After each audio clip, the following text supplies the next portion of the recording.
Somebody's getting it, somebody's getting my love. Somebody's getting it, somebody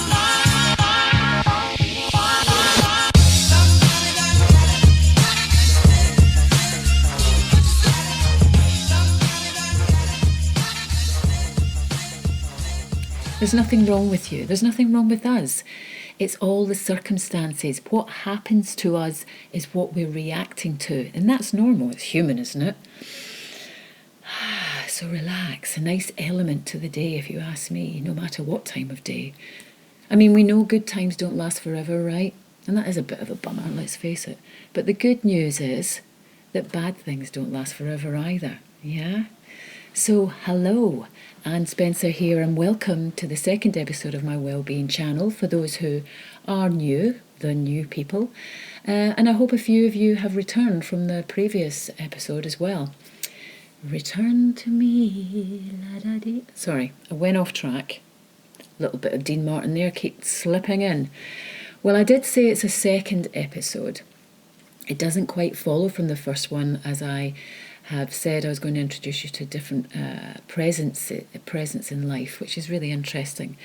But it's just a shorter edition because I wanted to address the lockdown extension that we're going through, where we're finding ourselves in obvious isolation and self-distancing.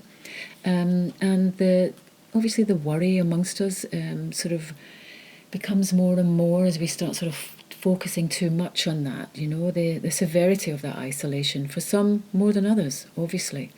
And I don't want to be too bombastic about it in the sense of the seriousness it causes.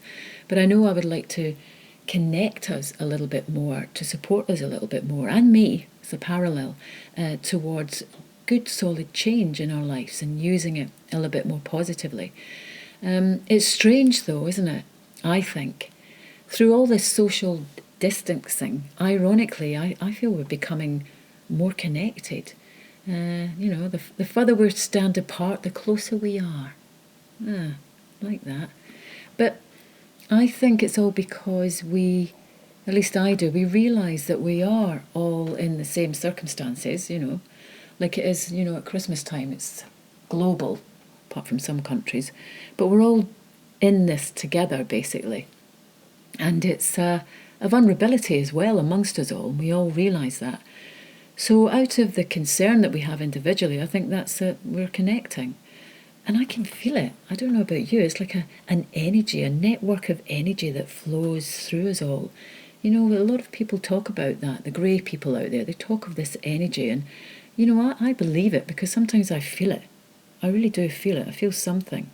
So it's like connecting to humanity again. How fab is that? I like that. And maybe that's what we should be doing. But let's tune into those good things then within this climate that we find ourselves in. We can't deal with this any other way, you know, no matter who or where we are. Let's use this time to explore. Find what makes us tick. TikTok. God, there's another thing thriving, isn't it? It's funny though, that TikTok thing.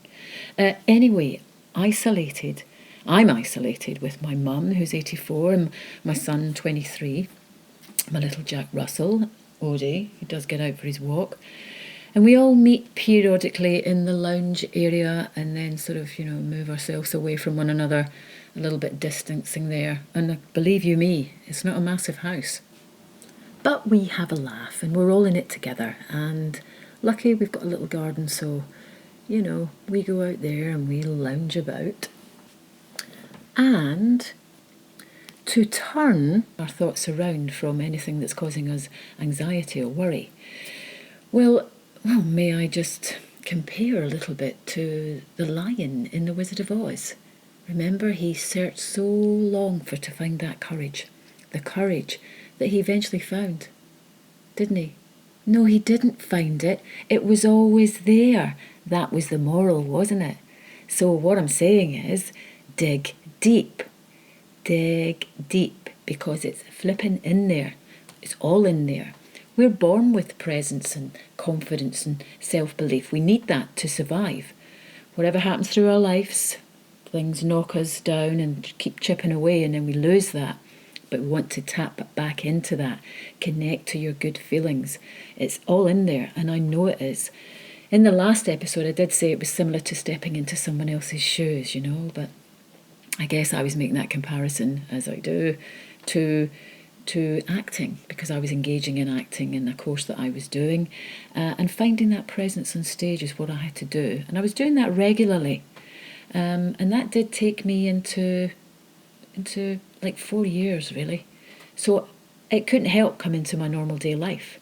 And it really did make an advantage. It was a big advantage to me, not just for acting and trying to find characters, but then, in terms of life, it was like a lesson that I was understanding that my thoughts actually made a difference to how I felt physically.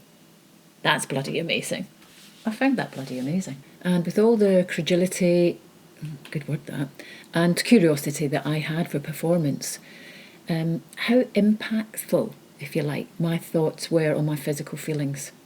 They really were, and how aware that I was of them, it sort of started to make sense, and it was like a revelation really for me, and no pun, but to be or not to be, it was in question, and I wanted to be happier, and like I say, to make the most of those times that were good, that sometimes we just take them for granted. We're too busy focusing on things that are going wrong, and there's absolutely no doubt about that.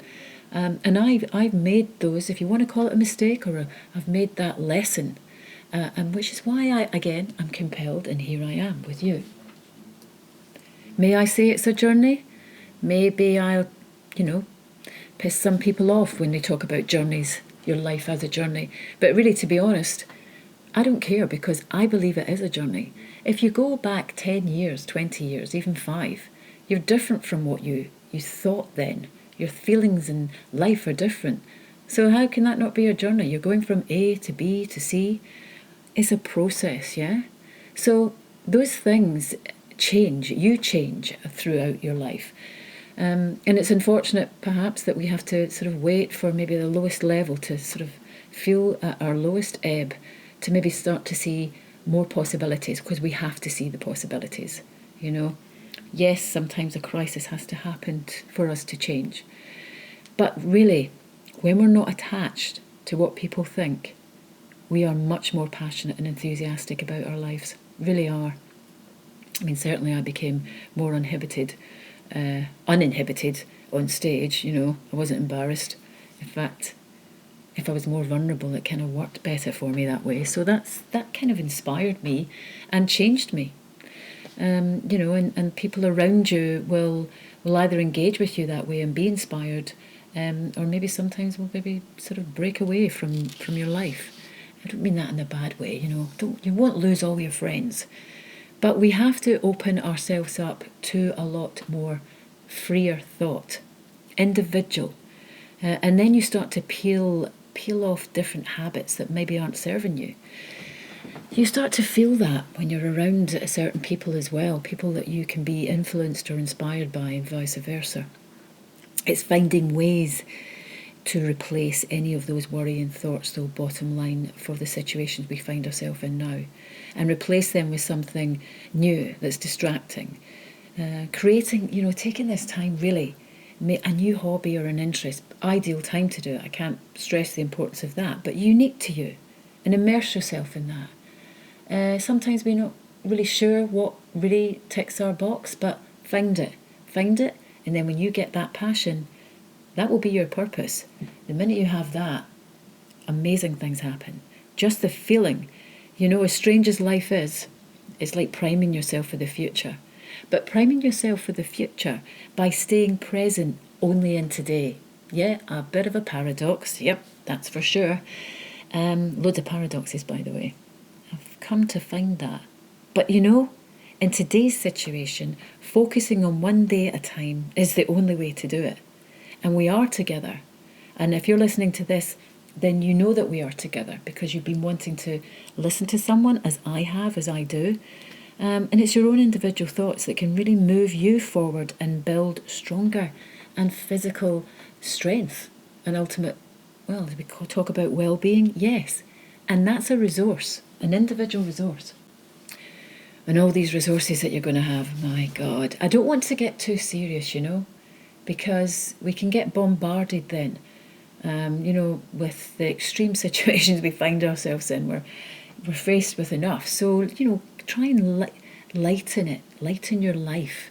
Our world has changed, and, there'll be changes at the end of this as well.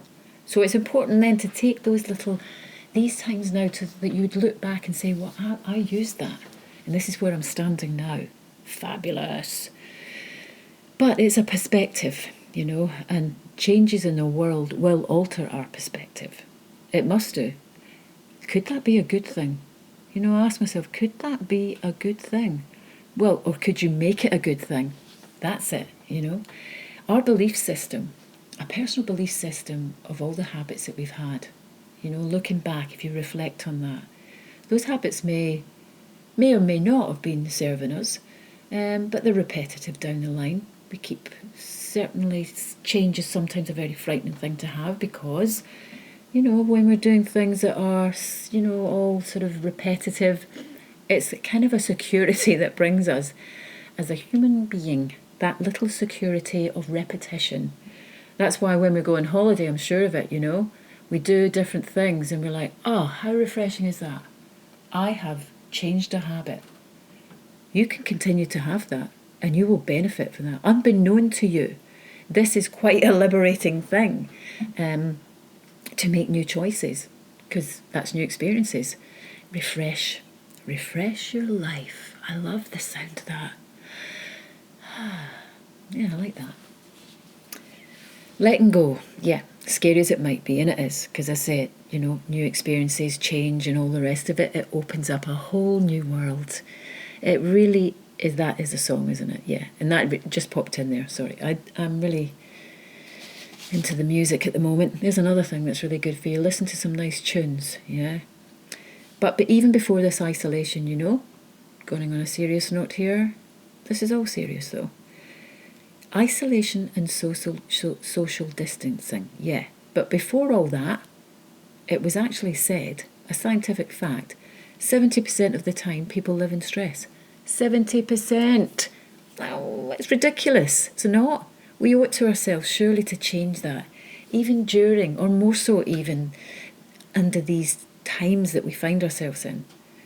It was a few years ago for me when I was going through difficult times, there all strikes us in different ways, and many here again in life now, the sense of loss striking people unexpectedly and unable to sort of be with those people. Our hearts obviously go out all the time to these people who are on the front line. And we must grieve. It is a purging. That's the bottom line for that. But how long do you hang on to it? And for me, those few years ago, it's a repetition thing. It kept repeating the stuff I was holding on to for too long. Those thoughts that we all have as well, they sort of start creating stories, Could have done more. I should have done this. I should have done that. Well, God, the list is endless. The list is endless because we've got an imagination. So I had found someone else, or was recommended to listen to somebody called, or well, he's still called it, Dr. Joe Dispenza. He is a basic neuroscientist. No, you can't have basic and neuroscientist in one sentence. Well, you get my picture. He's American, and he'd actually came over to the UK last year. In fact, he was in Edinburgh and I went to see him, got a little ticket for a weekend. It was long, but so, wow, was it interesting and really insightful. And it let you have the beliefs of what you're actually trying to do when you're trying to think on a higher level of thought, and the difference it can make to your overall health. He did speak about meditation, yes, and he spoke about brain and body coherence through that. And that's why, because it all works together, as I said earlier, it's trying to find our mind affects us physically. And he had researched, subsequently, that research showed that when he talks about stress, even short-time stress, is the brain and body out of whack, quite simply. or the words he used was balance. The brain and body is out of balance. And science has proved that because living in stress is like living in survival. Survival. So we're always at the ready to survive something that's going to happen to us. So that means we're not relaxed. And our body's immune system then weakens. It weakens. And more interestingly, he says that our immune systems are amazingly powerful, more than we would give belief to. Almost Herculean, if you like. But living in that prolonged stress, we are adverse to all, and because we are stressed, we're adverse to all the good around us, if you like, not taking in what's happening to us that's actually good about us, being, well, quite simply grateful, so to speak. So our body's own safe, powerful system is failing. So we need to slow down and develop those ways. And if meditation helps, which it does, we become more focused then on emotions that maybe elevate us more, not weaken us. So this is then teaching the body it's safe, and your immune system improves by 50%. 50%, because it all works together. Of course, we do have to exercise and do the healthy eating thing, and that's, obviously we know that. But we build strength and resource with a belief system. And that's in the mind. That's in your thoughts. So you can't fail. So what better reason to really connect during this lockdown? Connect to yourself. And connecting in this time that we have is so important. Where we'll probably be doing a lot of research, lots of people, as I've done, looking things on the internet to find out ways to find comfort and information to help us, educate us, inspire us towards certain things that we want to do, just overall help us to deal with certain situations we've found ourselves in, yeah? And this is a whole lot of information. There is a whole lot of information out there, that's for sure, and it's all contradicting. All of it's contradicting. Well, maybe not all of it, Some of it's like, oh yeah, I get that. I don't get that though. But it's nice. Well, we need a contrast of opinions, when you're... that's what it's all about, really, what's right, what's wrong for you. But it leaves you wondering, it's left me wondering, what is right for me or us overall? But to simplify then, overall, and it helps actually, to think to ourselves that there are 3 truths, right? Let's get a category. 3 truths, yeah? Personal truth, political truth, and objective truth. Well, I researched that as well, where somebody had an idea. So then I took that.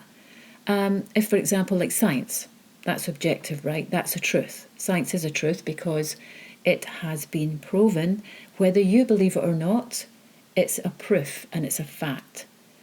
But we need the tools to help handle that objective truth as a little human being trying to work things out for ourselves. So the thing is, what's important to know is that the less connected we are to what is objectively true, let me get my mind around this, the less we are able to make our minds up. That's it. And the less then we're equipped to sort of understand, or able to understand and make those comparisons. Yeah. So in other words, the more we know how to work our minds, the better we will feel. That's simple, in simple terms, I suppose. And that's good. So it takes a little bit of knowledge and a little bit of research and thought to make something simple happen. Again, there is a lot of irony here, but it's a fact, isn't it? It is, because it's working for me. And like I say, I'm compelled. I'm still compelled. And that is what I wanted to tell you. That's all I wanted to say. It was a reasonably short edition. I did sort of maybe digress. I do, but I again, it's difficult in isolation for all of us. So, you want to try and please make the most of it.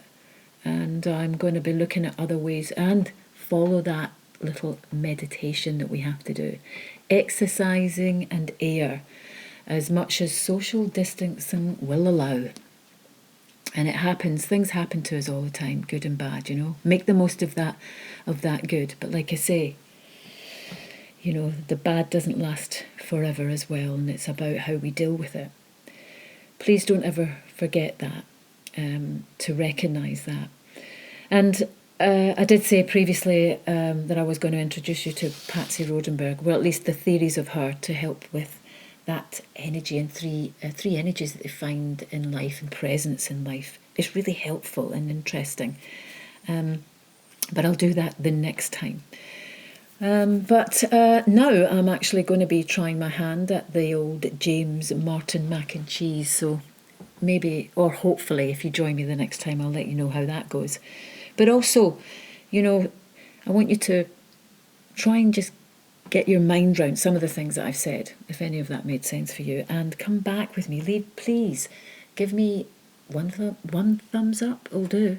Or just drop me a line how you're getting on and things that you feel are helpful and that you would like to discuss. And I'll research that for you and we can come back and chat about it. So yeah, so stay healthy, stay safe, and stay on it. All right. Over and out, but only for now, guys.